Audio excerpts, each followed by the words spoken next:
North east council की 72वीं plenary meeting हो रही है अगरतला में। इस पर बात करने के लिए हमारे साथ हैं डोनर राज्य मंत्री सुकांतु मजूमदार जी। क्या है इसकी विशेषता, इस बार क्या होगा सबसे बड़ा खास?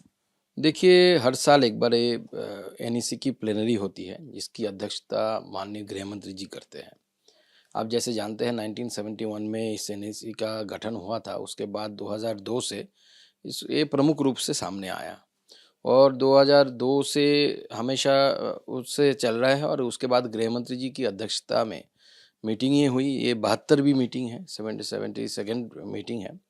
इसमें पूरे साल का लेखा जोखा तैयार होता है कि नॉर्थ ईस्ट में कैसे आगे डेवलपमेंट का आगे बढ़ाना है। और माननीय प्रधानमंत्री नरेंद्र मोदी जी की सरकार सत्ता में आने के बाद से नॉर्थ ईस्ट को लेकर सरकार की पॉलिसियों में बहुत बड़ा परिवर्तन आया है और जो लोग देख भी सकते हैं।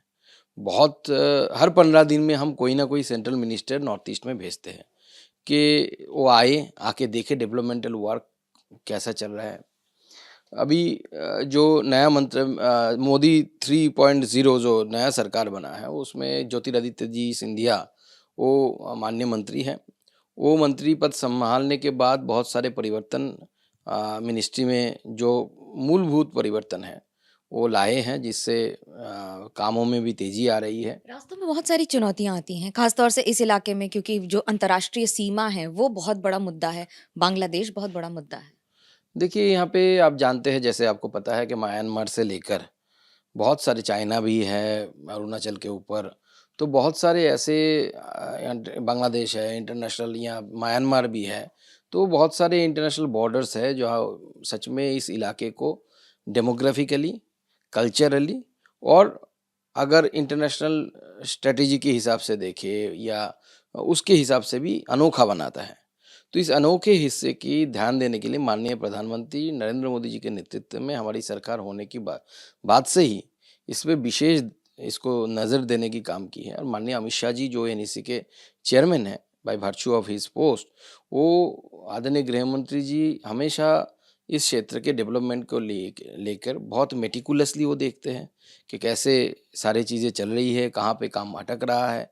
अभी जैसे पाम ऑयल मिशन चल रहा है, अभी बहुत सारे हमारे मंत्रालय ने टास्क फोर्स तैयार की है, अगरवुड टास्क फोर्स तैयार की है, जिसके द्वारा अगर से जो अतर निकलता है बहुत ही कीमती होता है, उसको कैसे आगे आने वाले समय में हम इसमें यहाँ पे कल्टीवेशन में बहुत बड़ी जगह में पहुँचे। अब इस बार आप ब्रू विस्थापितों के लिए भी बहुत बड़ा प्रोजेक्ट इम्प्लीमेंट कर चुके हैं, उसकी सफलता दिखा रहे हैं। क्या है विशेषता उसकी? देखिए, आप जानते हैं कि ब्रू लोगों को लेकर एक थोड़ा कहाँ रहेंगे किस विषय में थोड़ा वो विस्थापित हुए थे, तो उसको लेकर सरकार ये विषय हमारी मंत्रालय की बात नहीं है, ये होम मिनिस्ट्री देखती है और माननीय गृह मंत्री जी खुद देख रहे हैं। तो हम आशा करते हैं कि उसमें हमारी जो सफलता है वो सबको दिख रही है, इवन मीडिया भी दिखा रही है। तो ये हमारी सरकार आने से पहले अगर आपको याद होगा तो उत्तर पूर्व में बहुत सारे जो उग्रपंथी संगठन हुआ करते थे, अभी मोस्टली पीसफुल बन गया है।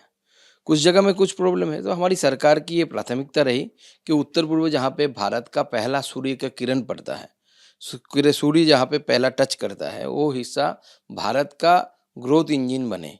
तो आगे आने वाले समय में आदरणीय प्रधानमंत्री नरेंद्र मोदी जी के नेतृत्व में ये भारत का ग्रोथ इंजन बने। सवाल जरूर बनता है कि मणिपुर की स्थिति इस समय क्या है, क्योंकि आप डोनर मिनिस्टर हैं, आप कैसे देखते हैं? देखिए, डोनर मिनिस्ट्री की प्रभु में नहीं आता, ये होम मिनिस्ट्री की प्रभु में आता है और डोनर मिनिस्ट्री के साथ लॉ एंड ऑर्डर की कोई संपर्क नहीं है। तो इसलिए मैं उचित व्यक्ति नहीं हूँ कि उस पर कमेंट करूँ।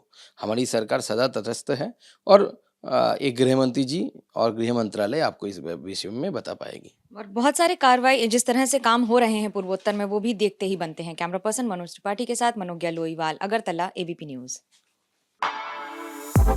For exclusive and insightful videos, subscribe to our new channel ABP Live Premium.